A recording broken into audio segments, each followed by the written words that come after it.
नमस्कार, आप सभी का स्वागत है 12 ज्योतिर्लिंगों की पावन दर्शन यात्रा में। आज हम आपको इस श्रृंखला के छठे ज्योतिर्लिंग भीमाशंकर ज्योतिर्लिंग की दिव्य कथा सुनाने जा रहे हैं। ये वही पवित्र स्थान है जहां भगवान शिव के पसीने से एक नदी का जन्म हुआ और जहां एक साधारण लकड़हारे की कुल्हाड़ी बन गई एक अद्भुत चमत्कार का कारण। कहा जाता है यही वह स्थल है जहां भगवान शिव ने स्वयं दैत्य से युद्ध करने के लिए पृथ्वी पर अवतार लिया। तो आइए चलिए आपको ले चलते हैं महाराष्ट्र के पुणे जिले के सह्याद्री पर्वतों की गोद में बसे उस रहस्यमय, शक्तिशाली और अलौकिक स्थान पर जिसे आज भीमाशंकर कहा जाता है। ये 12 ज्योतिर्लिंगों में से एक है जहां भगवान शिव ने रुद्र रूप में अवतार लिया था। इस कथा का उल्लेख शिव पुराण में विस्तार पूर्वक मिलता है। सह्याद्री पर्वतमाला में स्थित भीमाशंकर मंदिर भंवरगिरी, रथाचल और भीमाशंकर की 3 पर्वत श्रृंखलाओं से घिरा है। चारों ओर घने जंगल, औषधीय जड़ी बूटियां और रहस्यमय प्राकृतिक सौंदर्य इस क्षेत्र को अलौकिक बना देते हैं। प्राचीन काल में यहाँ शाकिनी और डाकिनी जैसी अद्भुत शक्तियों का निवास माना जाता था। तब ये क्षेत्र निर्जन और रहस्यमय था, लेकिन महाशिवरात्रि के पावन पर्व पर यहाँ ऐसी अपार भीड़ उमड़ती है कि पूरा पर्वत हर हर महादेव के जय घोष से गूंज उठता है। दूर दूर से हजारों भक्त भगवान भीमाशंकर के दर्शन करने आते हैं और उनकी कृपा लेकर लौटते हैं। समय के साथ यहाँ अनेक सुधार हुए। सड़कें, धर्मशालाएं, गेस्ट हाउस और यात्रियों के लिए सुविधाएं बनाई गई। सरकार द्वारा एक सुंदर विश्राम धाम भी निर्मित कराया गया है। कहते हैं आज भी जब रात के समय पूरा क्षेत्र शांत हो जाता है तो जंगल के शेर स्वयं भगवान भीमाशंकर के दर्शन करने आते हैं और आरती के बाद लौट जाते हैं। यहीं से निकलती है पुण्यदायिनी भीमा नदी, जिसे भक्त चंद्रभागा नाम से भी जानते हैं। ये नदी भगवान शिव के पसीने से उत्पन्न मानी जाती है, इसीलिए इसे अत्यंत पवित्र कहा गया है। पुराणों में एक अद्भुत कथा वर्णित है। रावण के भाई कुंभकर्ण से एक पुत्र हुआ जिसका नाम था भीम। वह अत्यंत बलशाली, अहंकारी और क्रूर था।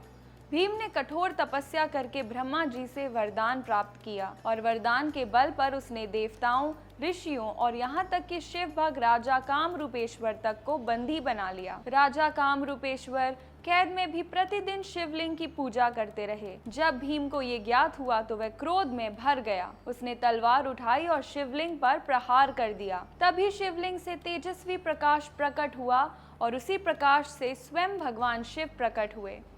शिव जी ने दैत्य को चेताया, पर जब वह नहीं माना तो भगवान ने त्रिशूल उठाया और एक ही वार में उसका वध कर दिया। देवताओं ने भगवान से प्रार्थना की, हे प्रभु, सदा इस भूमि पर निवास करें ताकि कोई और अधर्मी यहाँ अत्याचार ना कर सके और ये स्थान सदा पवित्र बना रहे।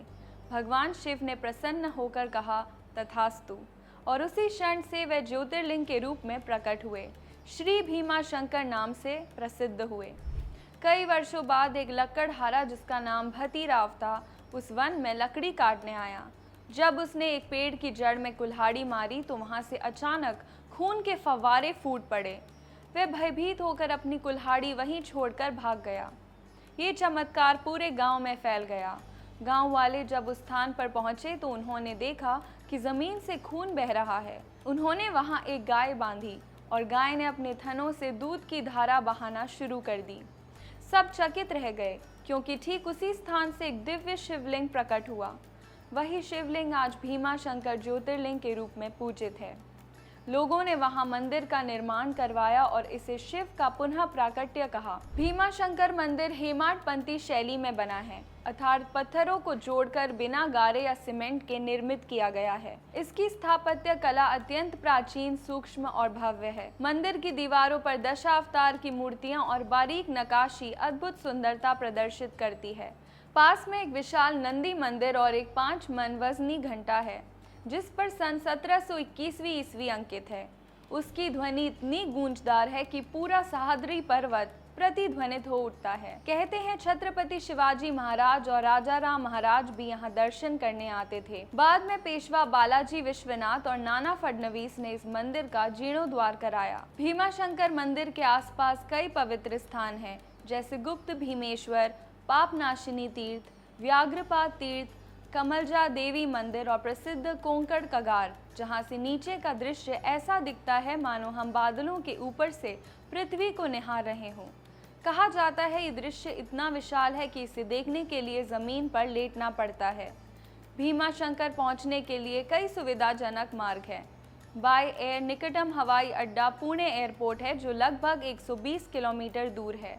वहां से टैक्सी या बस द्वारा करीब 3 घंटे में मंदिर पहुंचा जा सकता है। बाय रेल निकटम स्टेशन है पुणे जंक्शन और करजत स्टेशन, जहां से बस या टैक्सी द्वारा भीमा शंकर जाया जा सकता है। And by road Pune, Nashik और मुंबई से यहां तक सीधी बसें और निजी गाड़ियां चलती हैं। खासकर पुणे से भीमा शंकर का रास्ता घने जंगलों और पहाड़ियों से होकर गुजरता है, जो यात्रा को रोमांचक और मनमोहक बना देता है। महाराष्ट्र राज्य परिवहन की एसटी बसें भी नियमित रूप से यहां तक चलती हैं। मंदिर के पास ठहरने और भोजन की भी अच्छी व्यवस्था है, ताकि श्रद्धालुओं को किसी भी असुविधा का सामना ना करना पड़े। ये वही स्थान है जहां जंगल के शेर भी आरती सुनने आते हैं और जहां हर भक्त को भगवान शिव से प्राप्त होते हैं बल, भक्ति और मुक्ति, तीनों का वरदान। यहाँ जो श्रद्धा से भीमा शंकर के दर्शन करता है, उसका जीवन भय, रोग और संकटों से मुक्त हो जाता है। जय भीमा शंकर, हर हर महादेव।